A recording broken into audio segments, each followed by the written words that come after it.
need to go. Is this on? Oh, Yeah. it's on. Okay. We're going to start now. I'm just going to say hi, welcome this evening, but she's really going to say welcome. I'm Will Green, I'm their professor, and they are going to tell you who they are and what they're doing tonight. Hi everyone, my name's Jenna Slochin. I just wanted to thank everyone for coming tonight to our URI Senior Landscape Architecture students' final presentation on the Port of Galilee. Special thanks to James Tierney, our town manager, and Mike DeLuca, town planner, for being with us through this whole thing from the start. So for those who are new here, this project is based in Narragansett, Rhode Island. It's in Narragansett, Rhode Island, and it's a fishing port named Galilee on Point Judith.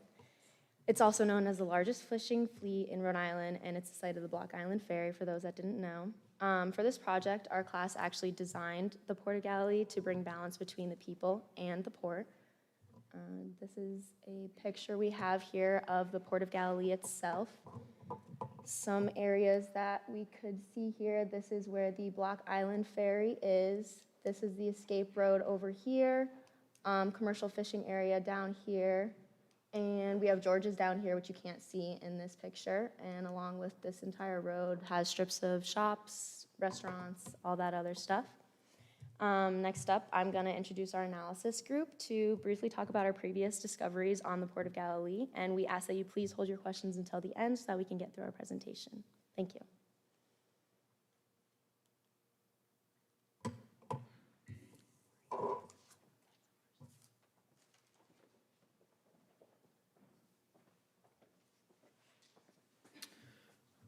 Hi, everyone. Thanks for coming tonight. My name is Ben Harris. So rebalancing, what is rebalancing? It is to facilitate harmony between the built and natural environments through a sustainable design. I'm going to be talking about the culture views and historical analysis. So this is our timeline. The green represents major storms, the blue is important events, the red is construction projects, and the yellow is just some further information. So focusing in, one of the first major events was in 1954. Hurricane Carol caused extreme flooding over Sand Hill Cove Road, trapping the residents of Great Island. And then 2 years later, the Galilee Escape Road was built to prevent the residents from being trapped again.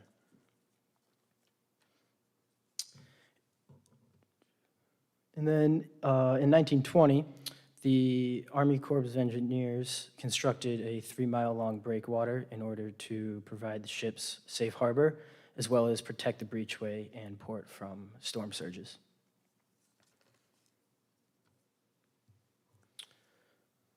Some other events, you can see the escape road in 1956. And up to today, Galilee remains home to the largest fishing fleet in Rhode Island. This fishing village has a rich history, yet is prone to flooding from storms. However, this port has thrived and continues to support the state's economy. So a summary for the history and culture. We know it's a vulnerable location. We've seen catastrophic storms there before. But it's also a transportation hub as well for Block Island. The Block Island Ferry leaves out of there. And we are working to revitalize the efforts for the town people. Next, I'd like to introduce Maria Church, who is going to discuss regulations and zoning.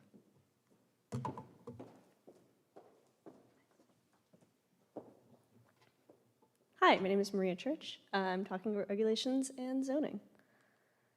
I have no cards. So we'll see here, this is a map of parcel ownership and utilization. The land is owned by a combination of federal, state, and private entities. Most land is state-owned, but they lease to private owners with 20 to 40-year leases. So this makes quick and use-changing projects pretty difficult because you have to wait until leases end before you can change what it originally was. And the land blacked off is privately owned, protected open space, or deemed protected from major development due to ocean proximity. So when we started our design, we did not as much focus on the areas that would be difficult to build on. The zoning map shows that Galilee is a special district with ferry, fishing, and business zones. They operate almost on top of each other, as many of you are well aware, but because of their economic value, are zoned separately from the rest of Narragansett. Because the district was created to support tourism and fishing in tandem, and its zoning reflects that. And we can see here in the Narragansett Comprehensive Plan, it says that the town is interested in preserving this relationship in order to promote Galilee. It also mentions in the special, the Narragansett Code under the Galilee Special District that it was created to recognize its unique position as a commercial fishing port while also supporting surrounding tourism uses. So for lot zoning and setbacks, regulations leave little flexibility for storm resiliency, which is interesting because of the port's history with destructive storms. There is also a high limit on paved coverage, which has unfortunately left Galilee completely paved over. As you can see here with the lot percentages, they're pretty high. So a 1 acre site with 70% coverage produces 19,000 gallons of water during a 1 inch rain event, which is about the size of your average home swimming pool. Short building height maximums also limit design that would be built above flood levels.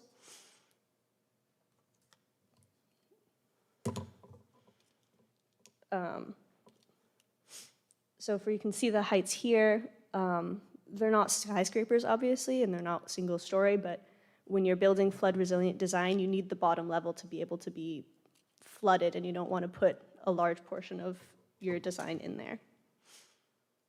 Parking. So the Narragansett parking regulations state that any main structure must provide a permanently maintained off-street parking facility. Galilee parking codes focus on parking visuals, but make it more optional.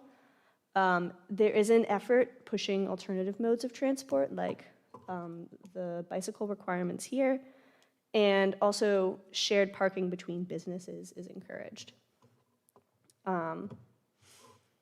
So these were a couple of codes here that were pretty important. Parking laws that front public streets shall be screened by landscaping or with walls, minimum of 3 feet in height, so you can't see it as well and it's hidden.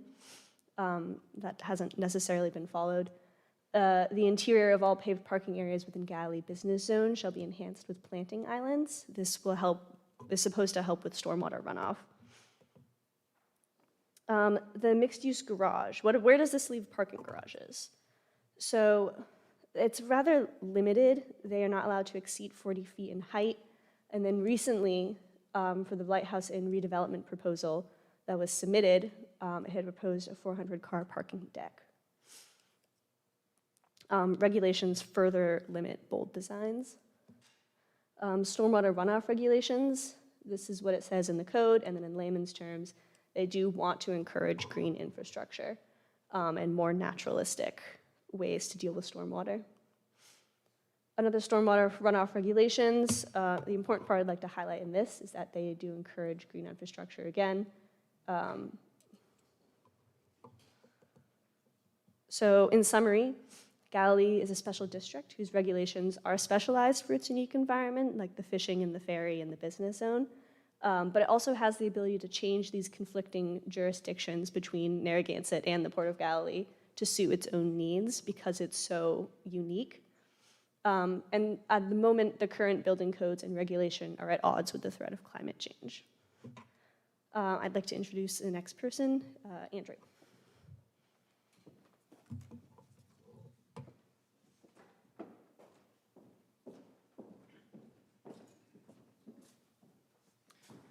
Hi, thank you for being here.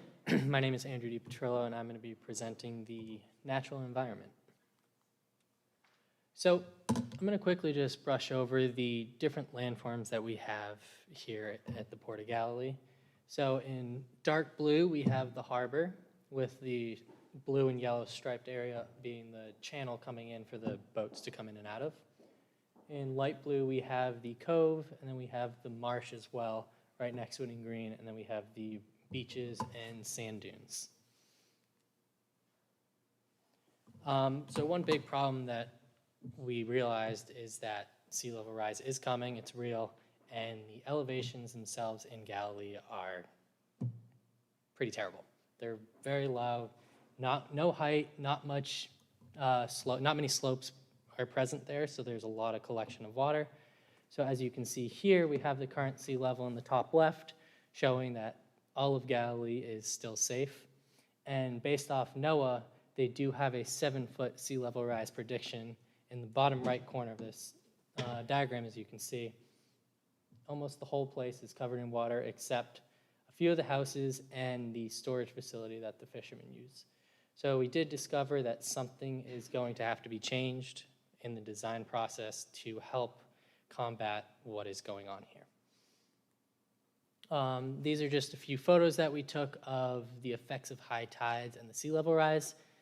Many of the docks were underwater. As of now, we know there are some plans to rebuild the docks and raise them up, but there are still many docks that are getting covered and need to be changed and raised to help promote safety for the fishermen to get on and off their boats. And as I briefly spoke earlier, some of the water runoff is terrible. I went into Galilee in early October during one of the storms and noticed that every parking lot was completely flooded. In the top right corner, you have the boat ramp where there is no runoff at all. I drove through it. There was about 3 inches of water just collecting there. There's a slight raise between the surface and then the boat ramp concrete itself, so no water can get through that into the water. It collects and just gets polluted with all the sediment that is already on the ground. On the left, we have one of the parking lots just completely flooded. You can't move through it. You are slightly able to drive, but it is an inconvenience for anyone trying to park there and move safely through the place. And then the bottom right, we have the privately owned parking lot, which is also a large parking lot that many people and visitors park in that is underwater as well. And then fishing is a big part of Galilee.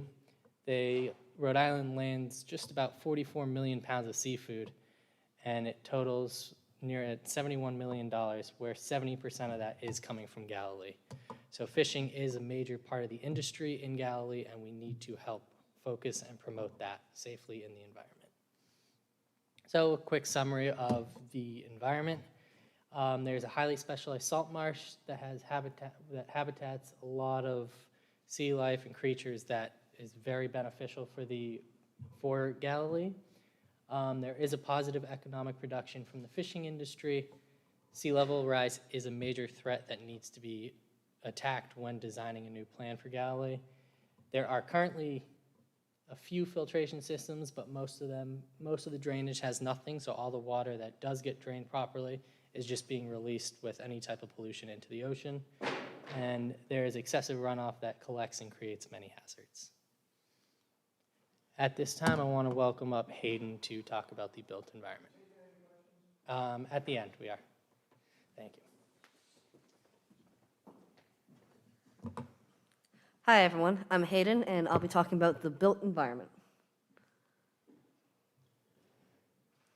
So this is a map showing the major issues of the built environment that we found in Galilee.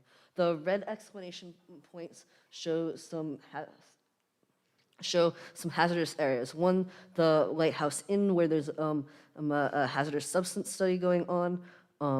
The intersection. Oh, I'm so sorry. That really.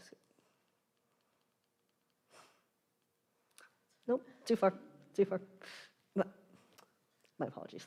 The intersection by the ferry where people are crossing in traffic, and there's a lot of commercial fishing vehicles moving in and out of there, and the oil disposal facility that is improperly managed. There's also some areas that's conflicting between different uses, such as the lot for fishing charter boats that's often used by ferry riders, and the storage area over here.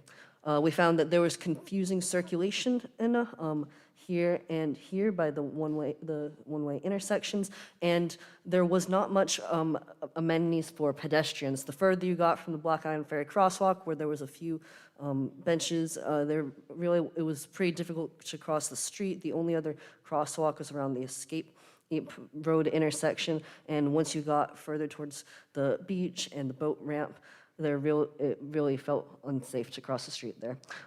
Poor lighting. There's some minimal lighting at night along the Great Island Road, but the only well-lit parking lot is this private lot here. The other 4 major ferry lots had no lighting and might feel rather unsafe for the ferry riders to go back to their cars at night. And another important note is aesthetics. The buildings things that noted with the orange flower had some inconsistent aesthetics that could be improved, and especially notable is where you see the orange lines are edge improvements. Galilee has the overwhelming sight of parked cars. As you can see, there's a lot of parking lots, and there's no greenery, fencing, nothing to filter this view from the street as you go through there of a sea of cars, or in the off-season, empty paved lots, and that really gives the overall effect of Galilee being a place you come, pass through, and park, and not the beautiful destination it is. So the lease timeframes affect, as we mentioned earlier, potential for redevelopment. There's 25 DEM lease agreements, and these agreements are long. They're 20 to 40 years long. So there's limited opportunity to change the land uses. The only upcoming use that could be changed is a 5-acre lighthouse in parcels, which could be an ideal redevelopment or opportunity if the lease is terminated. Traffic flow. Traffic flow is pretty free and good moving around the Escape Road and the Connector Road, but on Great Island Road by the ferry, the area is very slow. It's affected by the ferry crosswalk, commercial fishing vehicles blocking traffic, double parking, and seasonally in the summer, queuing cars going to the beach. Building uses. As you can see, there's a variety of building uses in Gallery. Over here is the industrial area, the hotel, various shops and restaurants.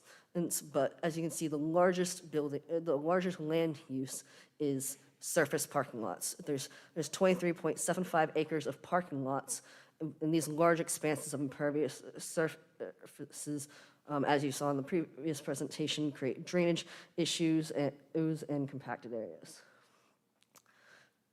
So there's 3,800 parking spots total in Galilee, a little over 2,000 or for the ferry, and even with all of this massive amount of parking, this does not even amount to the daily Block Island ferry demand of 15,000 to 20,000 visitors daily. So even if we created more parking, there's a lot left to go. All right, so in summary, fishing, ferry, and retail-related land uses often conflict. Large surface parking lots detract from village aesthetics and present drainage and environmental quality issues. The high seasonal parking demand and traffic congestion are major concerns. Current conditions of the built environment don't really prioritize pedestrian comfort or safety, and the long DEM lease timeframes leave limited opportunities for redevelopment. Thank you.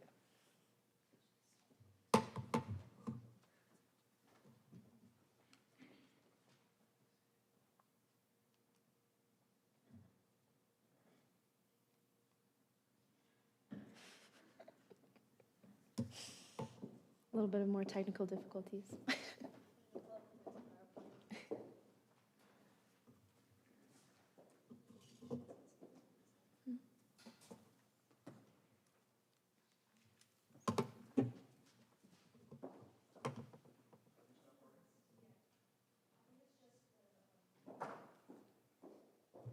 Well, while they figure that out, I'll talk about our last presentation that we had here. At our last presentation, we held a workshop that contained design aspects that we wanted to either include or not include, depending on what everyone liked here. So for the activity, we actually had everyone go and walk around at our boards, and they looked at what design pieces were liked and which ones they didn't like as much. So it was a successful activity as to we found a lot of aspects that actually were surprising to us, that we didn't know that some people didn't like certain things that we thought they would like, and other people like things that we actually liked, so it worked out together. But after the last presentation, we all split into 3 different groups, and each group had their own designs for the port. So today, each group will present their master plan that was created by a combination of the group members. Once this goes up, I will introduce our first group, Alexander and Tori, as they present what their group had come up.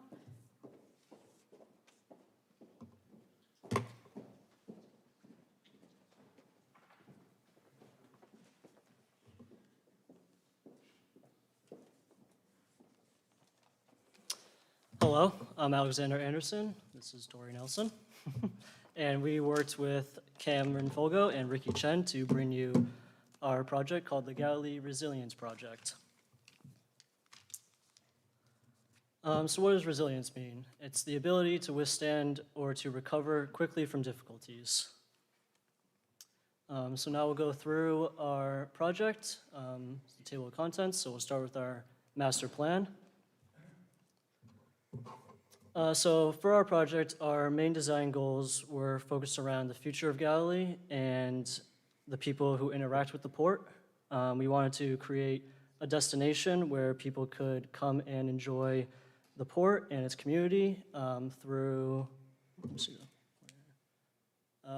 this new mixed-use hotel, this pedestrian promenade, and this open space. We strive to improve pedestrian connection with new proposed streets and pedestrian-only walkways. With our design, we tried to protect against sea level rise with our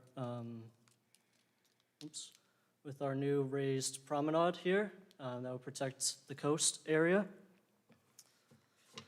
With the new open space areas, we'll be reintroducing new vegetation and existing vegetation, either from the marsh or that are salt tolerant to Rhode Island. And through our new mixed-use hotel, here will foster economic growth, and we are also proposing a new seafood festival, which would also celebrate the fishing industry that Galilee holds.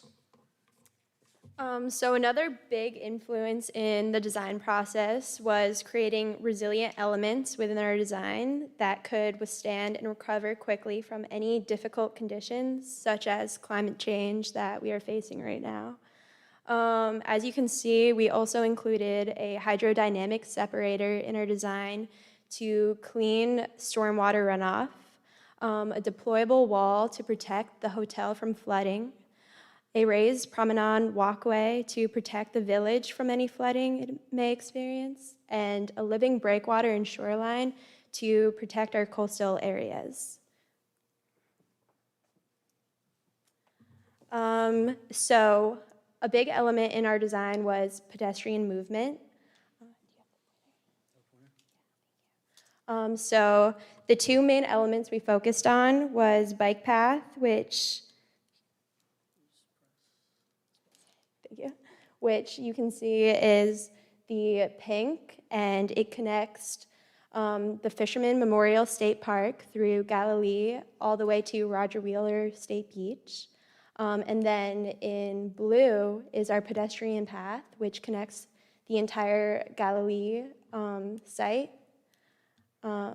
So the main elements of this design is the road area, and then we broke it up with vegetation, and then we have our pedestrian walkway connected to our bike path on the edge of the marsh, and between the marsh and the bike path, we included our hydrodynamic separator And this is where it can collect the stormwater runoff and remove any pollutants before it's released back into the marsh.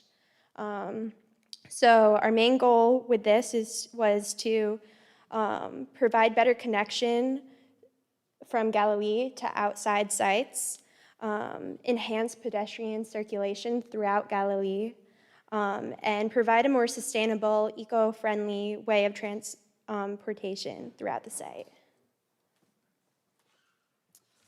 So for our circulation with vehicular movement, for our proposed design, we created a main road running through the site, shown in red, when that will help.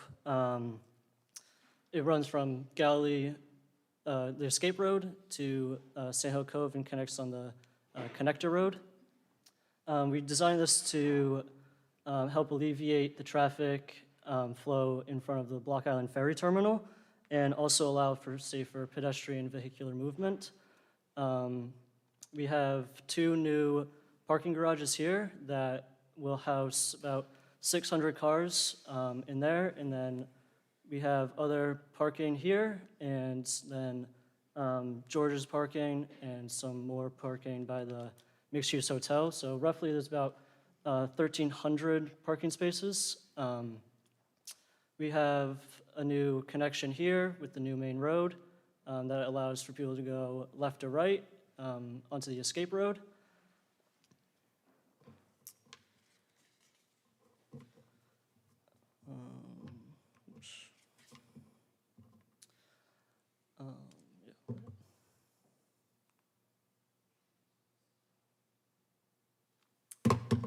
So research and recreation is the next topic we'll be talking about. So we incorporated 2 new sites to Galilee to encourage more seasonal use for visitors in this area. The first one I want to talk about is the open green space, which is right here. The open green space will be used for passageways from the research building to the marsh. Any visitors who might be waiting for the Block Island Ferry, for gatherings or a nice place to relax after hanging out in the multi-use building.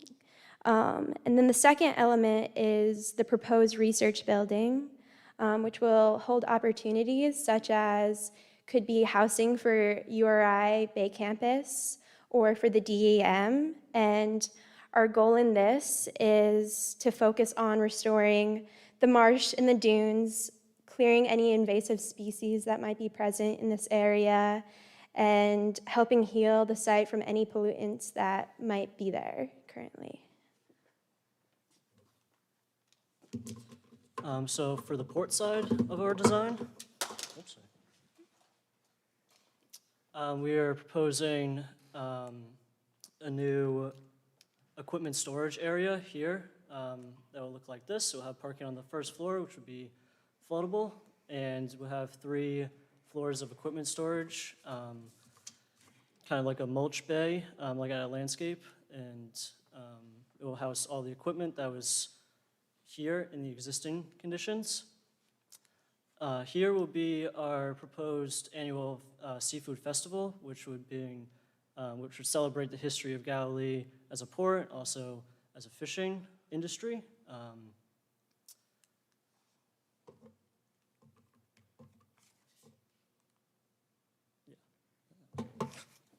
So let's talk about vegetation now. A big part of the design is adding and protecting native vegetation to the site to provide more life and more ecosystem services. So the first way we did this was creating a living breakwater and shoreline, as you can see in the top right corner. So this includes a living and growing breakwater, which would be home to oysters and corals and any sea creatures. And that is to help any impacts from storm surges and decrease coastal erosion and absorb energy from any incoming waves. The second element of this is the living shoreline that will move with the flow of the ocean. This will incorporate oyster buffers and a core log to be a buffer for flooding, purifying the water, and providing habitat. And then also we want to restore and build up our dunes for added protection. The second element of this was finding plants for our open green space that are salt tolerant and can handle coastal conditions. So we found a few that would be very fitting for the site. And then also planting phases. So we found some signs of pollution in some of the soil, such as asbestos. So the first phase is to restore the soil, and we want to do this by sourcing local compost and organic mulch to build up the soil structure, and then using bioremediation techniques such as microorganisms to break down any pollutants that are currently in the soil. After that is done, phase 2 can start, where we will create elevations throughout the landscapes to create a system of berm plantings that will flow down into a rain-style approach of planting. And this is for any flooding that might happen in the area. And then our final phase will be plant placement, which will include native plants that are salt and water tolerant. On the outside, we will place the most salt-tolerant plants, with the inside being the most vulnerable to protect those plants from any weather conditions.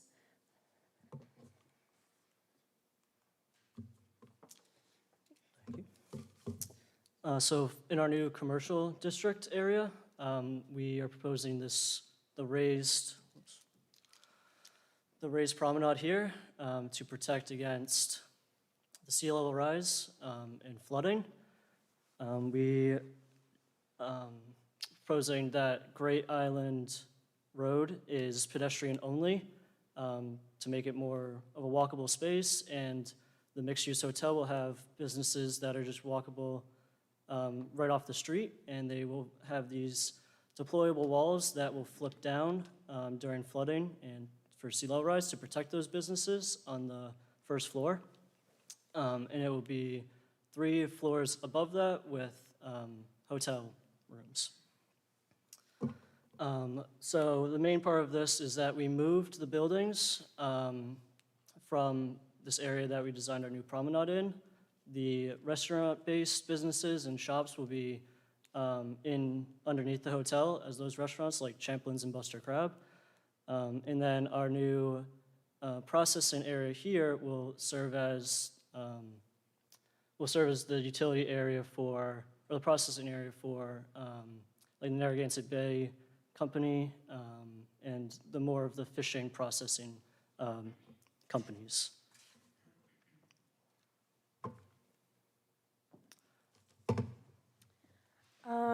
So we also noticed last time we visited Galilee the lack of signage and information. So we wanted to create uniform signage that we could place all around Galilee. As you can see, we created a identification signage that could be used for the DEM Research Center, informational signage about Galilee itself, directional signage for visitors who come, and then we also a welcome sign that could be placed on the water tower entering Galilee.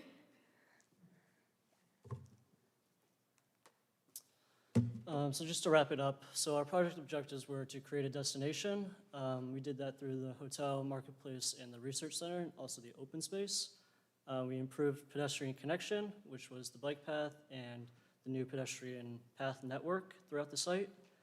We protected against sea level rise through the promenade, the deployable walls of the mixed hotel, and the hydrodynamic separators by the bike path and the marsh. We reintroduced vegetation, which was the plantings in the open space and the promenade.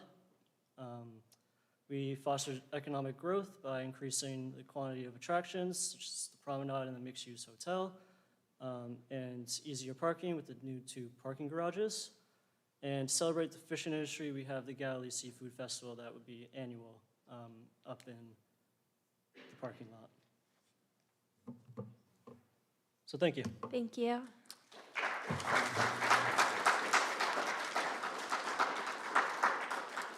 And I'll introduce the next group with Andrew, Shristi, and Omar.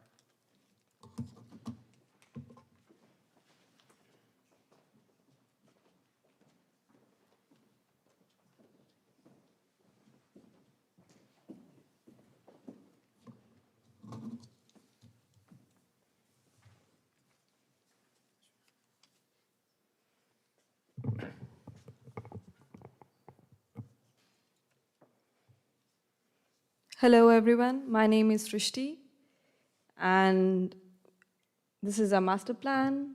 So our vision for Galilee is to make a livable, sustainable port.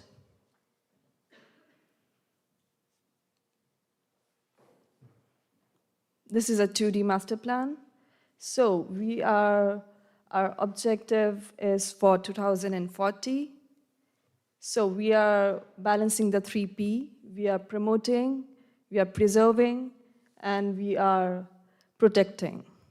So we are protecting against the sea level rise, we are preserving the marsh area, we are enhancing the economic growth, we are robusting the community engagement, we are promoting walkability, and we are honoring the fishing industry. You will see more about all these things in further detail. And the strategies for resiliency is we are raising the foundation to protect the village from sea level rise, living breakwaters to protect shoreline, reusing stormwater for landscaping, irrigation purpose, solar panels for clean energy, reflective roof to reduce heat island effects. This is a proposed building structure. Let's go by alphabetical. First is A. You can see a nice building. It's a hotel. It's a 4-story, mixed land use. At the ground floor, there will be a storefront, shops, and all 3 floors will be a hotel. We are proposing 60 floors per area, so all total it will be 180 rooms, which can divide into further rentals for winter breaks for URI students or any other. And B is a garage. It's a 5-story building with a DEM office. It's here. C, you can see here, it's a convention center. We are proposing for 200 people. Basically, the reason of putting the convention center here is like to make this place more lively during the off-season in winters, to bring more economy. And D, you can see it's a fish market, it's open deck area. E, we are proposing a new ticketing center for Block Island Ferry. F, this is a hotel parking. This is a new lazy walkway. We have created a green space for the people to increase the urban fabric of the space. This is a fountain this is a beach parking, okay? And L, you can see this is a bike path which will run. And you can see this is a drop-off zone we have created to people to drop off. And the buildings in red, you can see we are lifting the foundation of existing building. And the one you can see in purple, we are lifting the internal important structure for industries to fight against the sea level rise. So this is a manual I found from Boston. So what they're doing is like they are lifting the foundation of existing structures. It's an open foundations on piles. You can see here. It is doable for the small structure we can do for existing structure. You can see here, all these red. And this is for the bigger industrial zone. You can see here. because it will be more expensive to lift the whole structure for big structures, so we are lifting the internal equipments.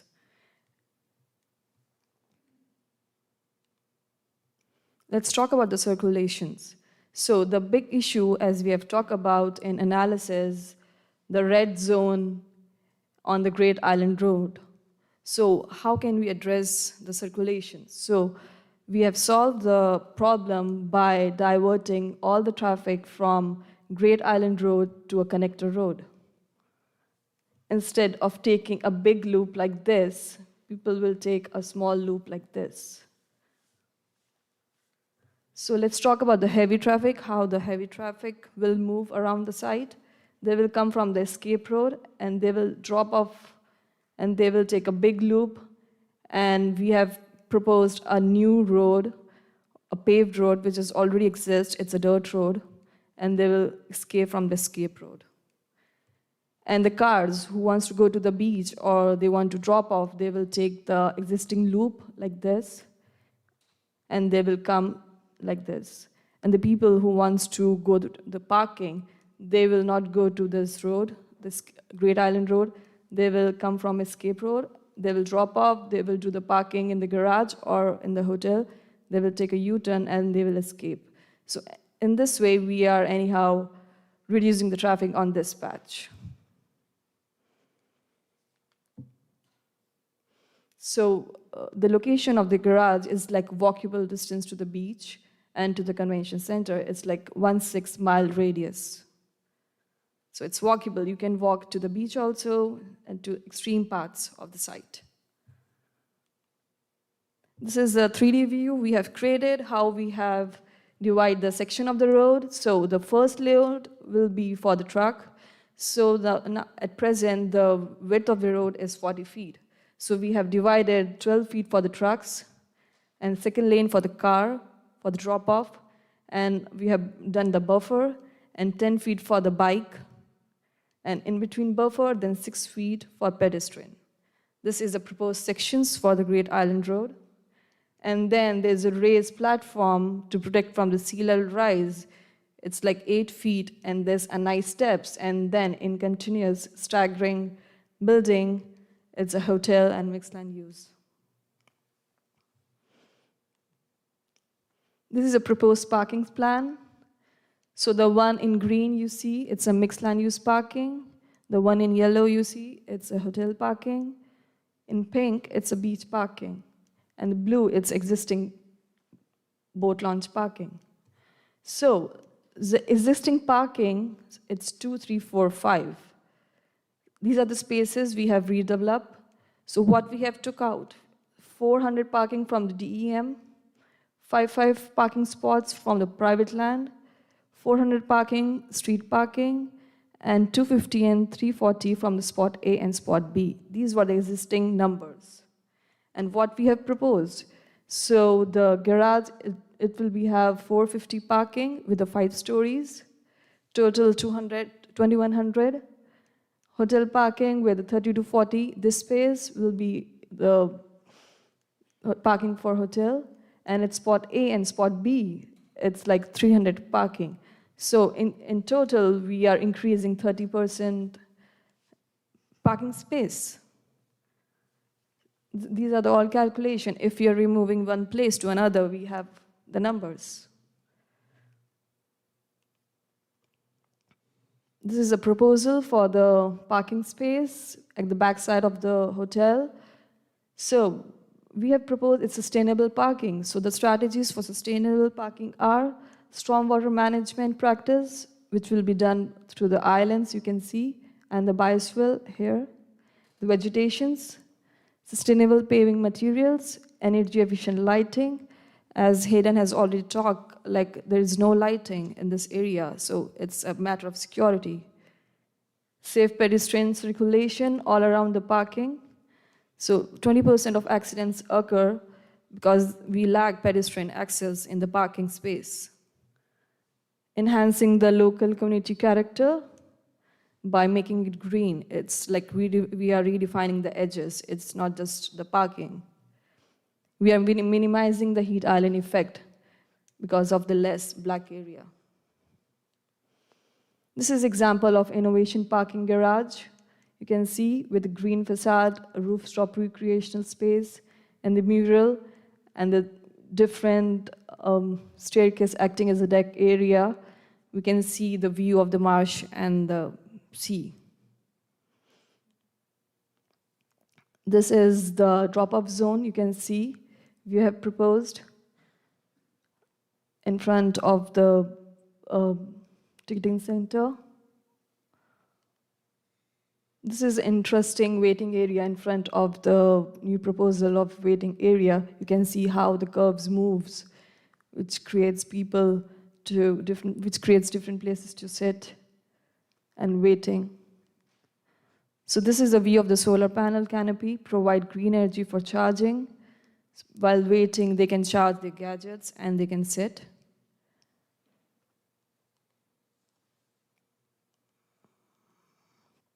This is an aerial view of the lazy walkway with different theme sculptures you can see at the backside of the hotel and the parking garage. The concept of curves, it's like curves makes things interesting and it's like people to walk in rather than going straight. This is a view of the walkway with reclaimed wood sculpture. So in the analysis, we looked about like the theme of the place, it's all rustic. So they have the reclaimed wood for the dividers. So we are using that themes. We are putting in between the sculptures to showcase the architecture, the theme of the place. This is, again, the 3D view I've created, the view of the walkway with playful sculptures in between, showcasing the ship or a boat, or like enhancing the place, what is a theme, what it is about. It's a fishing port. It has vintage lightings. It's another walkway with sitting space.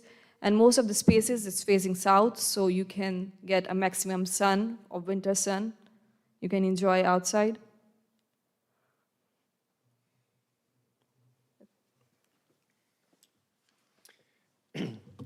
So as we had talked about in the analysis, the contouring of the site itself was very low, close to the water. So a lot of it with our design of raising the existing structures already up on platforms, we decided to leave all around here around the same height. And then from the hotel all the way over, we raised everything up to 9 feet and then worked back down towards a few different locations. One's over here, we have another one here, and right in this area, to collect runoff and find a way to reuse all the water. This is just a rendering of the map of the contour. So here we have a detention pond to collect any of the runoff. And then as I'll talk about in the next slide, we have drainage as well with different systems collecting water. So as I was just saying, we have 5 different systems to collect and filter the water, which are the wetland modular systems. So they're located in different places at the lowest elevations to collect, clean, and either reuse or release the water. A lot of thought behind that was because of the pollution with the water collecting, so we needed to find a way to clean this water before we let it out into the harbor, causing harm to any of the sea life that's there. And as it shows here, we have a detention pond that holds about 115,000 gallons of water. So that's going to be good for when there is a storm that does come in. All the water will be pushed into that area, held, and then slowly released out into the marsh itself. Briefly, I want to talk about the signage that we made. So we have right here, when you're coming down the escape road, it's going to be set up right in front of the convention center, just making a welcome to everyone coming into the port. And it has just a brief history about the fishing, just to show everyone that the fishing port is the main part about it. And then on the right, we have a simple but effective direction sign just telling where people to go, so when they're there, you don't get lost. This is the proposed fountain section, so it's in front of George's and Champlin's. We have the fountain, the roads moving through. It's a nice open space with trees for people to move through. And the fountain itself does have a filter system under where they collect and reuse the water. And at a certain height, there will be a pipe to release the clean water back into the ocean. This is just an example of the wetland system. So on top, as you see here, it's just nice vegetation to collect and make it look more appealing, but people can still come in, get inside the filters when it needs work. So you have the pipes coming in. This is supposed to represent the dirty, contaminated waters that comes in. It goes through a nice filter system. Some water is released into the planting itself, and then once it's clean, it gets shipped back out into either tanks to hold and reuse the water, or back out into the marshland and the harbor itself. This is the proposed living breakwater. So I have a precedent photo here just showing what we were kind of working off of. This is the location of it. It's the southmost one. If you want, we can also add it to the other breakwaters themselves. But the whole purpose of this was to not only raise the breakwater 2 feet, but it's to combat any waves coming in, storm surges, and any potential sea level rise that needs to be slowed down. The benefits of having one of these are we can add oyster reefs. It's good for seals because I know we have those, and having them are good for the sea life. And they're nice little platforms for seals, but also other animals to come in and perch on. It's good for fishing. And then the best part about it is that when the living breakwaters are there, sediment coming in from the waves are getting broken up and prevented from moving inland, which protects the shorelines.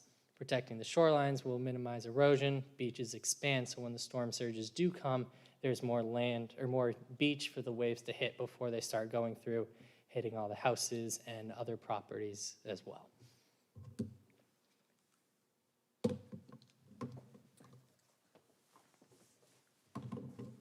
So over here, we have a map of the proposed bike path that we want to put in.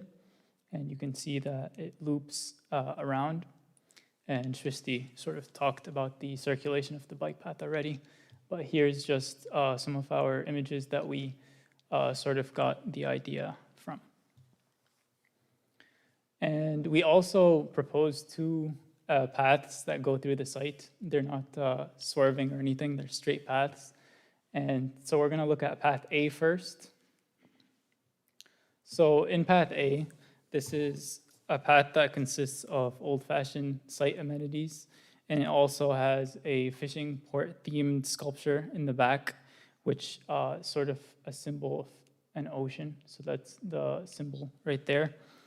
And basically this structure gives a richer sense of the place in terms of making it resemble a fishing port. So having something related to the ocean, some structure that relates to that will enrich the environment with that structure. And also circulation will be improved because this area, the place that it's proposed is sort of in the center of Galilee. So it's sort of creating a designated area where people can go and walk through the site. And here is a section of what that would look like with the rest of the rendering that we have for the site. And for the second path, it's more of an educational path because there are signage in the center of the path that tell a story about the Port of Galilee. So whatever most works with in terms of explaining Galilee and signage, that's what would be in the center of this proposed path. And then also similar amenities, and there's also a gazebo on the site just for an area for people to sit and enjoy the space. And here is a section of what that would look like. And so basically with these paths, the whole goal was to enhance the community engagement, promote greenery, of course, and also make walkability more accessible for everyone by creating these 2 paths. And for our last summary slide, we sort of broke the ideas that we created into 3 different sections: environmental, economic, and social. And so basically all the components in the presentation are broken down here into which category they best fit into. And that's it for our presentation. Thank you guys for your time.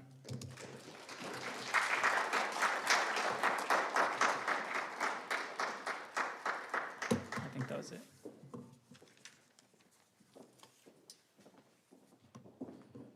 Thank you guys for sticking with us tonight. We have one more group to present.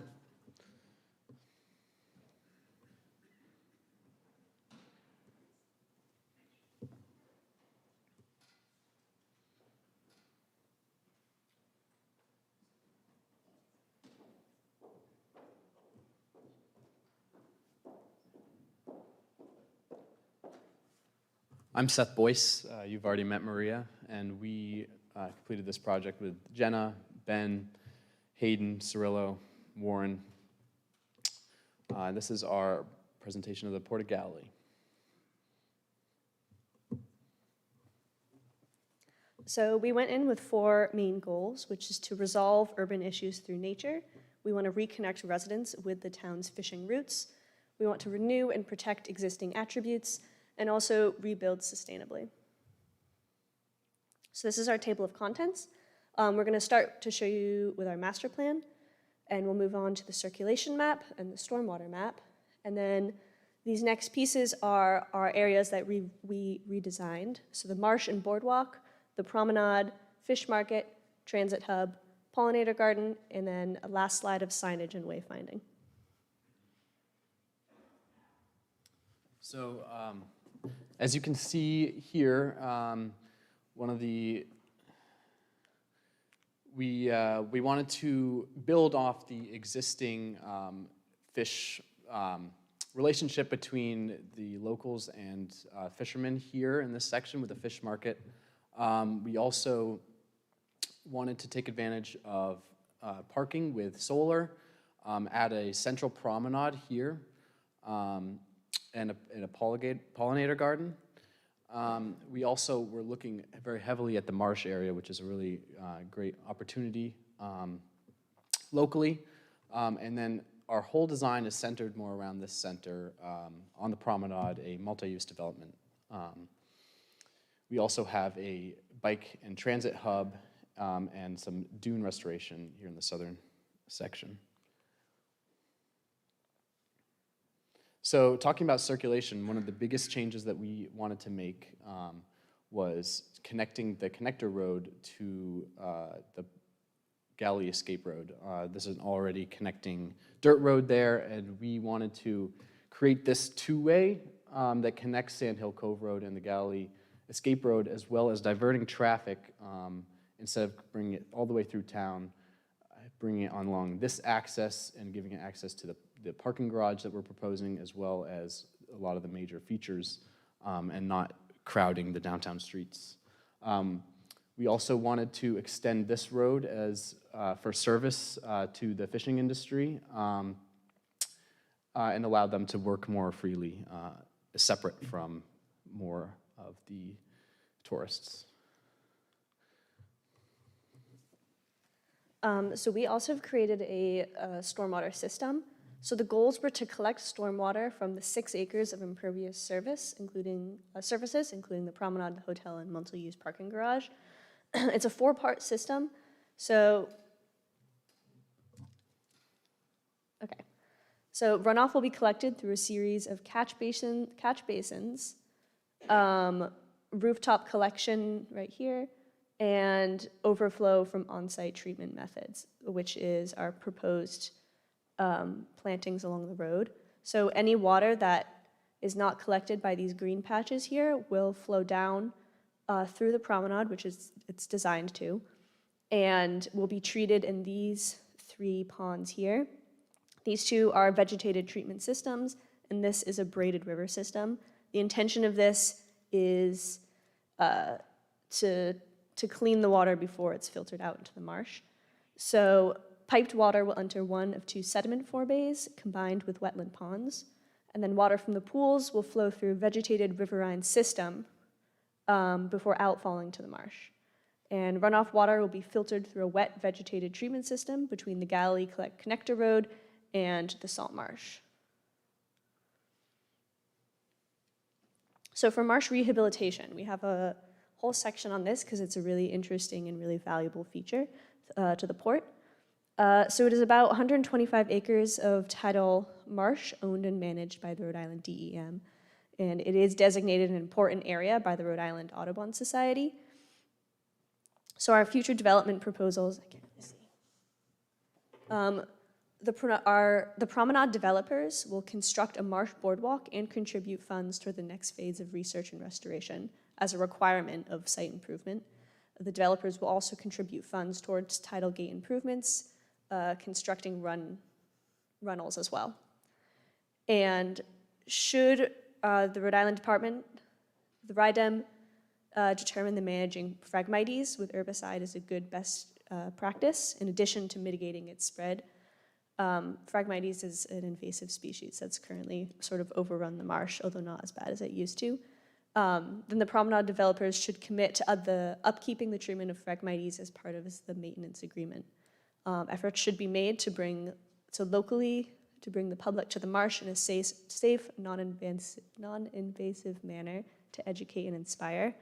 A lot of the rehabilitation suggestions we've made have been done in the past, but they haven't made any progress in the last 20 years. So a lot of that is just continuing the work that's already been done. And we've included a plant palette here of essential species to the marsh habitat, including white oak, bald cypress, smooth sumac, cattails, marsh elder, salt meadow cordgrass, and smooth cordgrass.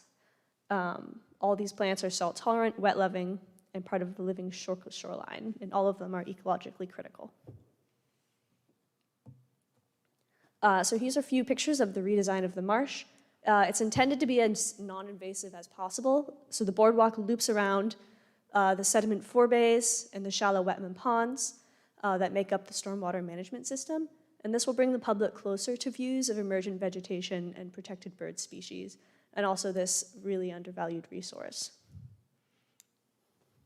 We believe that the relationship between the community and the marsh is what will foster a better environment and not ignoring it or setting it off or leaving it be.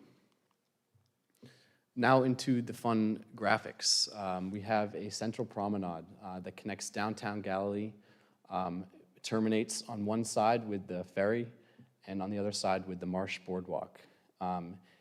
Each sidewalk is elevated on either side 8 feet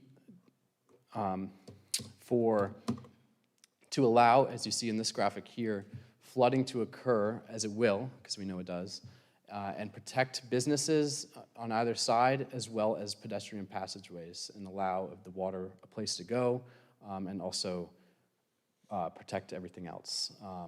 We wanted it to be a green feature, a place that will be anchored by this multi-use development of a hotel, of businesses, of restaurant, and the parking garage, as well as anchored on another side with parks and green area, as well as the bike path. So this multi-use development, what is it? It is a parking garage, largely, as well as an inn and a rooftop bar and patio restaurant area. There's a green roof and solar that will collect stormwater. As well, as you can see here, the first floor of the entire area is parking, and it is floodable. That means that everything above it is protected, including your businesses and the people within them. So this is another look at it. The solar across the site, including this and the parking up here, will give enough power to power 270 Rhode Island homes every year. And the parking from this parking lot will net gain for the whole entire site 500 spots. And this between this and the parking that we kept from the existing. And what this allows is, more than anything, is the flexibility for moving forward for separate phases or looking at other parking lots, the ability to move in a direction that When you have enough parking now, you can move in other directions later. One thing that we really wanted to do was build off the existing relationship between fishermen and the local community, something that I know grew during COVID, bringing people to the docks to buy produce.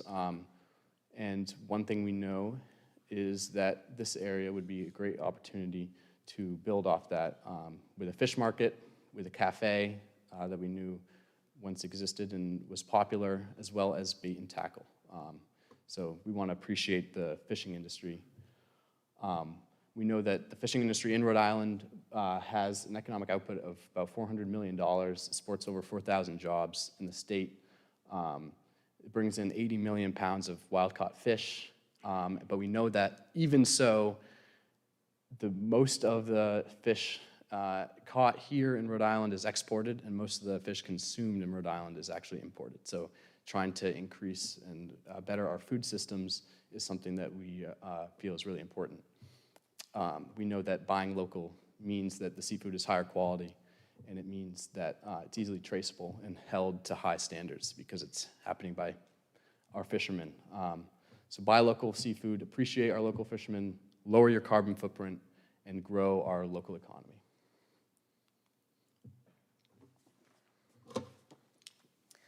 So this is the site of the new transit hub. It is across from the multi-use development. The purpose of this transit center is to allow other transportation alternatives. Right through here will be the location of the new RIPTA bus stop, and there will be bike storage and bike parking with solar panels, and the connection to the promenade, along with bike repair shops. This is to bring the public to Galilee in a manner that is not a car, which takes up about 300 square feet for a single space. And this area back here will make up the rainwater garden to help with any runoff from the promenade. We'll see here the connection to the transit hub will provide the connection to a promenade, bike repair shops, solar bike parking, a central pavilion, and the new RIPTA bus stop. The bike path, this is the current bike path, I believe it's the South County bike path, ends about here. So that's where our new proposed addition will pick up, and it will go all the way down the eastern coast, loop through Galilee, down to Point Judith. The purpose of this bike path is to connect the Narragansett with the more central existing bike trail.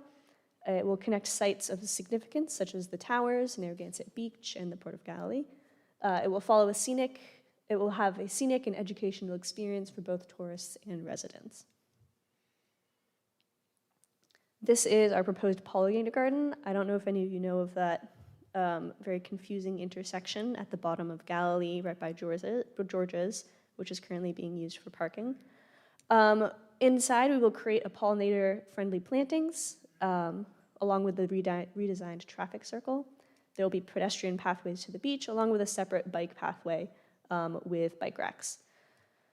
The pollinator garden will include plants that are salt-tolerant, wet-loving, have seasonal interest, and are beneficial to most pollinators, including bees, butterflies, and hummingbirds.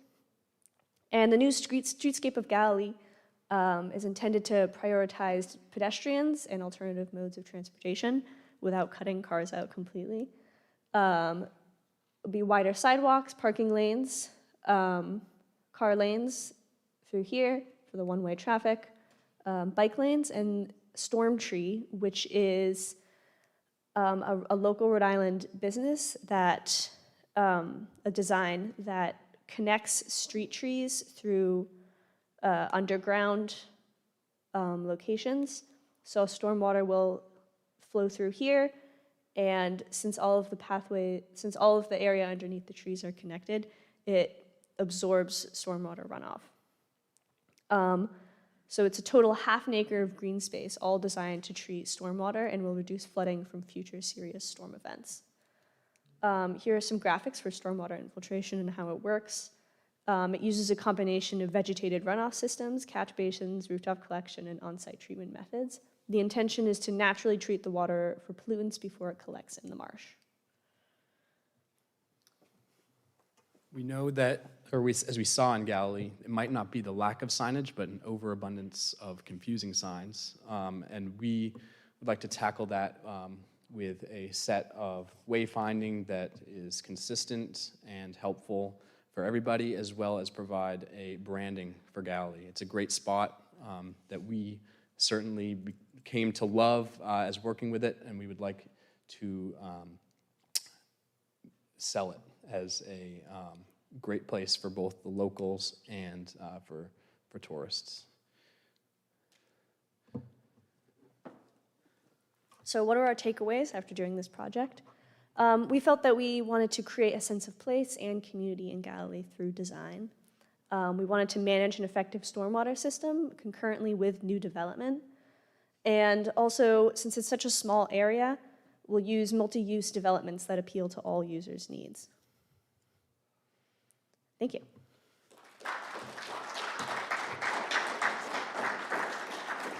So we will briefly open the floor for questions. I want people to keep in mind that if you have a question about a specific project, once we finish this portion, we will allow everyone to wander around and ask people from the projects any questions that they have.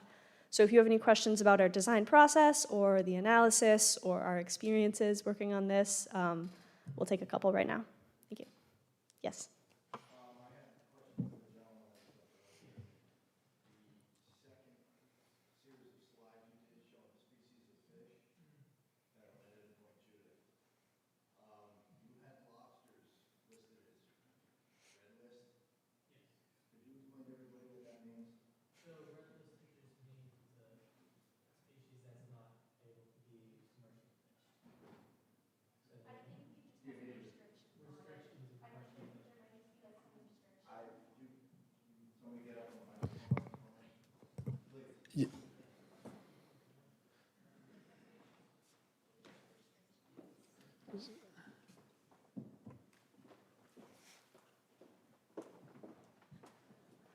Yeah, so when we were doing some research, something said that it was red listed, and to my understanding, it means that they can still be fished. There just is certain restrictions on how they could be fished, I'm pretty sure.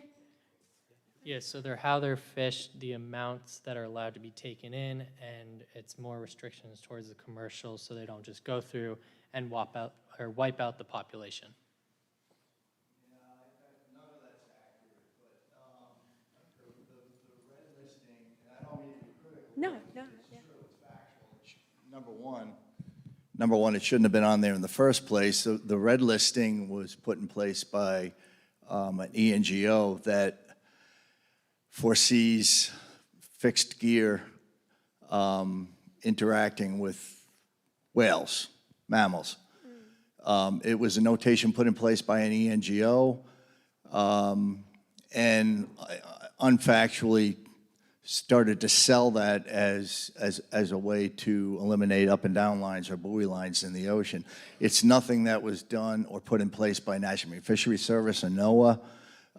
It just was one non-governmental group that did that. So I think in the best interest of the fishing industry in Galilee, you guys done such a great job of trying to come up with ideas to support that red listing notation. It's selling a wrong sense of what is and what isn't. Yeah. Thank you. Yeah, thank Yep, you for thank that. you.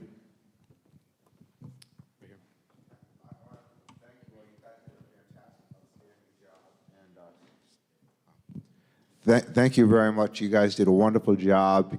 A lot of insight. I could see you guys did a lot of work on this. Some great ideas that I hope the RIDEM and our town will utilize. The first resilience study, you did mention a maritime museum, which I thought that was a nice component. So I don't know if that is off the table, or if that might be a consideration down the road. I know you are URI students. I just think that's a perfect area to engage students college from K through 12, actually, even through college, say K through even graduate school, where they could have different like levels and whatnot, even have graduate students work there and whatnot in regards to teaching, instructing, and we have the Mystic Aquarium, and we have other, in New Bedford, they got the New Bedford Aquarium. So I'm just thinking about adding to that, part of the package. I don't know if that's a possibility, considering a maritime educational component to that. Thank you. Yeah, that's a really great idea. I'm glad we helped inspire some new thoughts. With a project of this scale, it is often hard to fit everything in there. We had a whole list of stuff that we just couldn't fit or didn't have time to sit down and design. But thank you. I really like that. All right, this will be our last question before we break out into groups. Hi, everybody. Jason McNamee from Rhode Island DEM. Awesome job. Very creative. The renderings were beautiful. Great job. And the presentation was great as well. So good job, everybody. So my question is simple, and that is, how can we get a copy of this stuff? Is there a final report, slide decks? How do you guys kind of put it all together for consumption? If your email is on the list right out front, we would be happy to send a copy of these slides to you. Great. Also, the Landscape Architecture Department at University of Rhode Island has an Instagram account. If you're interested in following us, we post a lot of things from our studio and examples of senior work. Great. Thank you both very much. So in the next portion, we will break out into groups.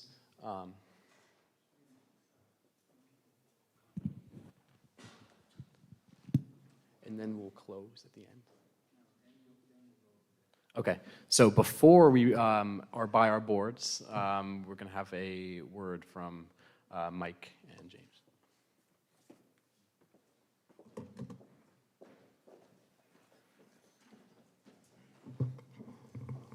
Good evening, I'm Mike DeLuca, the Planning Director for the town of Narragansett. I just want to take the opportunity to thank the students, first for being interested in our town and choosing this subject as opposed to another project site in another community. So thank you for that.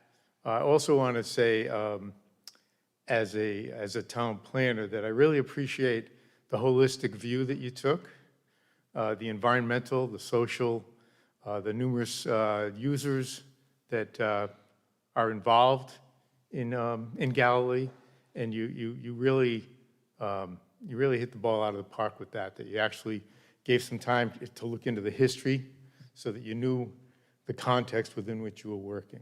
So once again, thank you for the time that you've given to this and to given to our town. I appreciate the effort you've made. Many of those elements that you put up there have really piqued my interest. And as a planner, I'm always looking for new ideas. So thank you again.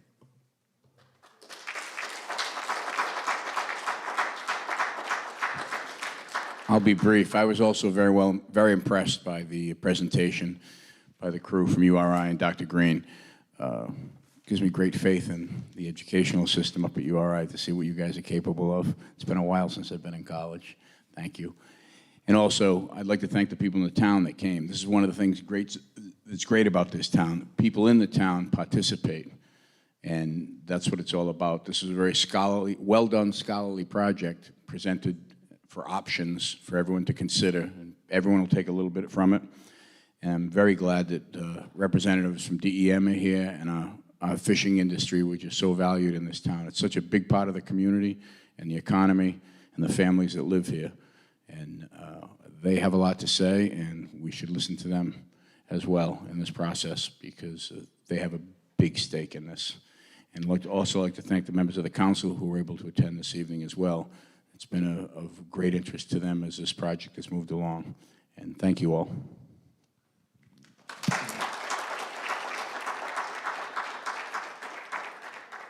Thanks, Mike and Jim. I just have a couple of comments that I want to make. When I'm finished, then the students are going to pan out around the room, and hopefully you will stop by, look at their work more closely, and engage. Let them know what you think. That's important. In 2015, I had a class here, not in Narragansett Town Hall, but we worked on a project at Galilee. And we were fortunate to work with Dan Costa. And it was a different focus at the time. 7 years have passed, and the issues that we are dealing with are screaming out for attention. This is not like there were some very pretty things that the students illustrated, and they may not be what you're looking for. But the concepts that are really powerful are looking at circulation and how to make fishing and truck access easier and safer, and ways to get people who want to get on the ferry an alternate opportunity to take a street and avoid a main street and go right into a parking garage and walk in an attractive area to get over to the ferry. I think the concept of having, we hear of it all the time. Stormwater is a major problem. Storms are becoming more frequent, more intense. They dump more water, and it's on the news. It's not like at URI News. This is general news. When the forecasters get on the TV, they talk about 2 inches in an hour, 3 inches in an hour, 1 inch every, So this is with us, and it's important that you not think that we can just wait for another 7 years for the next batch of students to come in and give you some additional ideas. We know the problems. We don't have enough money to do everything that needs to be done. But something needs to be done, and something needs to start soon, which is why I appreciate the opportunity to work for your town. And I say, I'm using the term to work, but the students and I are basically providing service. This is a service learning studio. They're learning what it's like to be a professional or professionals, and you hopefully understand the benefits of working with young people who are not necessarily constrained by what everyone in the town is constrained by. Budget, reality. One of the things that you only had 3 questions, but you'll be able to ask again, how do you take over someone's land that is private and put a hotel there? Which I have to assume at least one person besides myself was thinking. But we talked about this in the studio, and we said, well, this lease is going to be coming up soon, or the owner may be, ownership may change at some point. It's an opportunity to at least illustrate what's possible. And then if the time comes and a new person comes in to own a piece of private land, then there are images that you can actually pull off the shelf and present and say, this is one of the options that was presented by some students some years before. So, I think you guys did a really nice job. They'll know when they get their grades. But they've been working on this quite a bit in the last few weeks. I think this is all they really were working on, at least that's what they told me. And I think the time is right for them to go out over to the boards. Here, if you're, get a chance to look at this work up close and talk with them. And some of them will take some notes. And I hope this project continues beyond this evening. Thank you very much.